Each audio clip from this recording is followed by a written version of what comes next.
మా ప్రియ పరలోకపు తండ్రి, సర్వశక్తిమంతుడా దేవా నాయన, మీ కృపలో జ్ఞాపకం చేసుకోండి తండ్రి. నాయన మాట్లాడుచున్న నాకు మీ ఆత్మ సహాయం దయచేయండి ప్రభువా.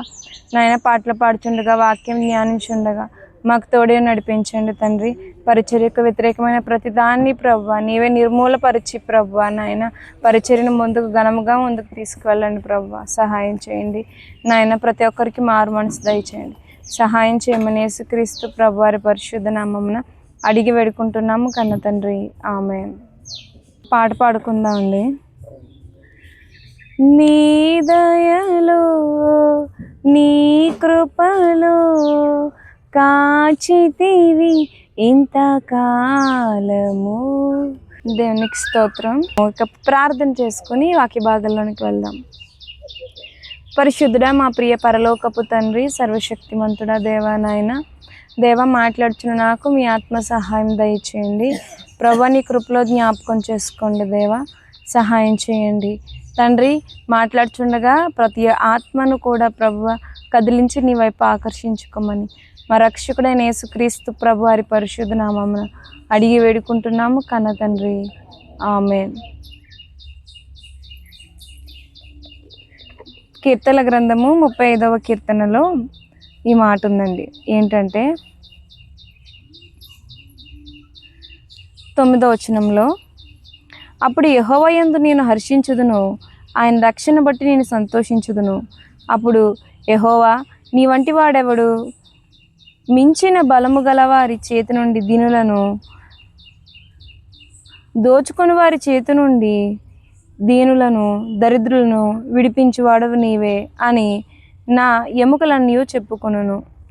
ఏమండి, ఇక్కడ చూస్తే దావీదు గారు ఒక కష్టంలో ఈ కీర్తన రాసినట్లుగా తెలుస్తుంది. వినిపించకపోతే దగ్గరికి రండి, పర్వాలేదు. వినిపిస్తుందా?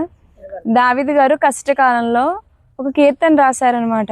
ఆ కీర్తనలో ఏమంటున్నాడంటే, యెహోవా యందు నేను హర్షిస్తాను, ఆయన రక్షణను బట్టి నేను సంతోషిస్తాను.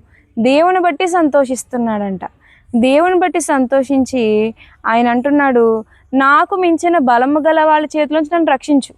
నాకంటే బలం ఉన్న వాళ్ళు ఉన్నారు, వాళ్ళ నుంచి నన్ను రక్షించు.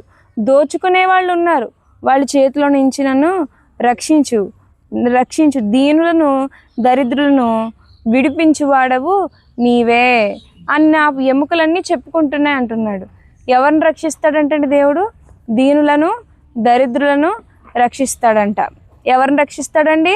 దీనులను దరిద్రులను రక్షిస్తానని ప్రభువు చెప్తున్నాడు.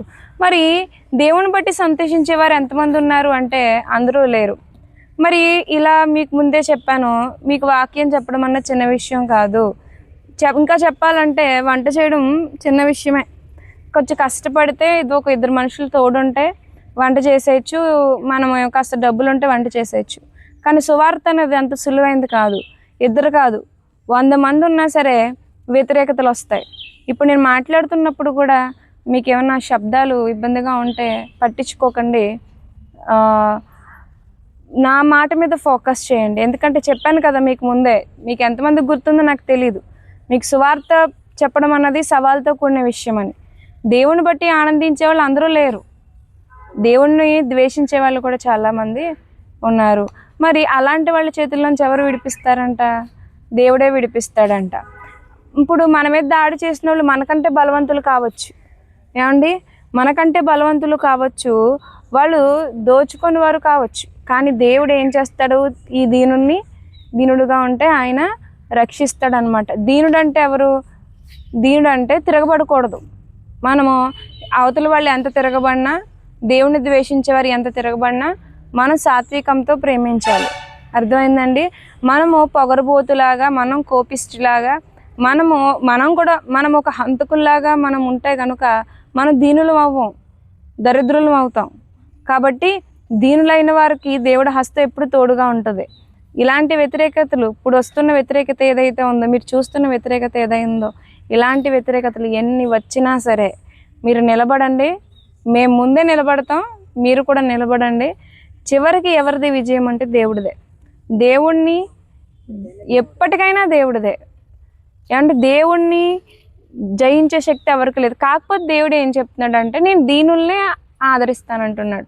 నువ్వు దీనుడుగా ఉండాలి. వాళ్ళు తిట్టుకోవడం, వీళ్ళు తిట్టుకోవడం, వాళ్ళు ఇంకోటి అనడం, వాళ్ళ మీదకి కయ్యానికి వెళ్ళడం, ఇలా చేయకూడదు. నువ్వు దీనుడుగా ఉండి మోకరించి ప్రార్థన చేస్తే నీకు సహాయం ఆకాశం నుంచి వస్తుంది. ఇక్కడ ఎంతమంది దేవుని బట్టి సంతోషిస్తున్నారు? నేను సంతోషిస్తున్నాను. మీరు ఎంతమంది మీ చేతులు ఎలా పైకెత్తి చూపించండి. మీరందరూ ఎవరు? చెయ్యెత్తిన వారందరూ ఎవరు? దేవుని యందు సంతోషించేవారు. ఇక్కడ ఎవరు కూడా దేవుణ్ణి దూషించేవారు ఎవరు లేరు. కానీ బయట ఉన్నారా? ఉన్నారు. అలాంటి వాళ్ళ చేతిలోంచి ఎవరు విడిపిస్తారు? దేవుడే విడిపిస్తాడు.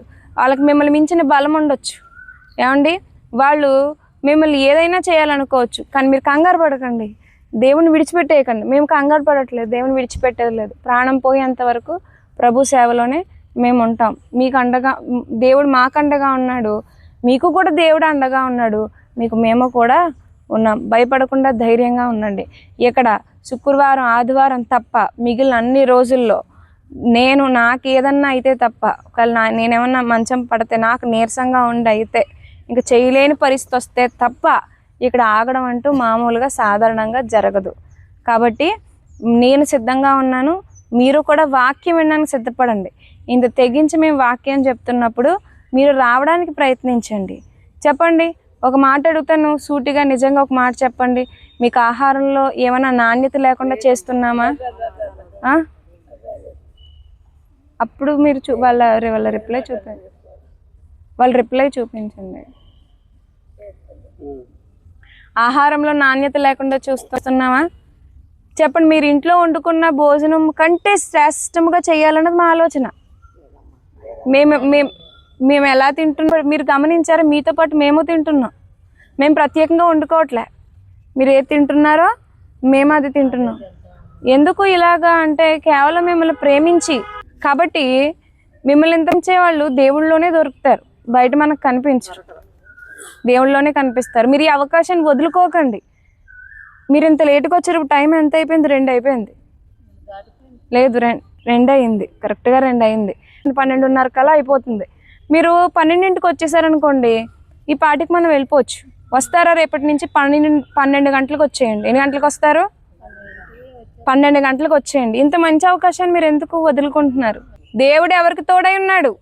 మనగా ఉన్నాడు. ఆమేన్. దేవుడు ఎవరికి తోడుగా ఉన్నాడు? మీ అందరికీ తోడుగా ఉన్నాడు దేవుడు. మీరు భయపడకండి, దిగులు పోషిస్తాడు, మిమ్మల్ని రక్షించుకో.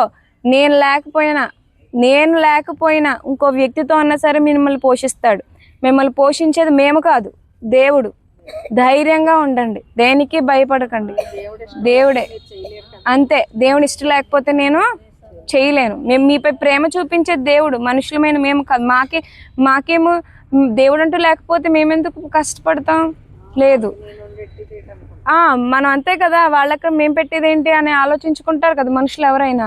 కానీ మేము ఎలా చేస్తున్నామంటే కేవలం మీకోసమే. మరి మీరు మానేస్తే ఎలా అమ్మా? ఎవ్వరూ మానకండి. ఎంతమంది వచ్చినా ఇక్కడ భోజనం పెట్టడం జరుగుతుంది. నేను, నా భర్త, మేము ఎప్పుడు ఇక్కడ నిలబడి ఉంటాం. మీరు ఎంతమంది అయినా సరే దేవుడు మాకు శక్తి ఇస్తాడు, మేము దాన్ని విశ్వసిస్తున్నాం. కాబట్టి ఇంకా ఎవరైనా ఉంటే తీసుకురండి, పర్వాలేదు. ముందుగా ఒక మాట చెప్పండి, కాకపోతే ఇలా వస్తున్నారు అని, లేకపోతే ఫుడ్ సరిపోదు కదా. కాబట్టి దేవుని బట్టి ఆనందించే మీరు దేవుని దూషించే వారిని బట్టి కొన్ని బాధలు అనుభవించాలి. ధైర్యం కోల్పోకండి, ధైర్యంగా నిలబడండి. సరేనా? మీ అందరినీ దేవుడు దీవించుగాక. ఆమేన్.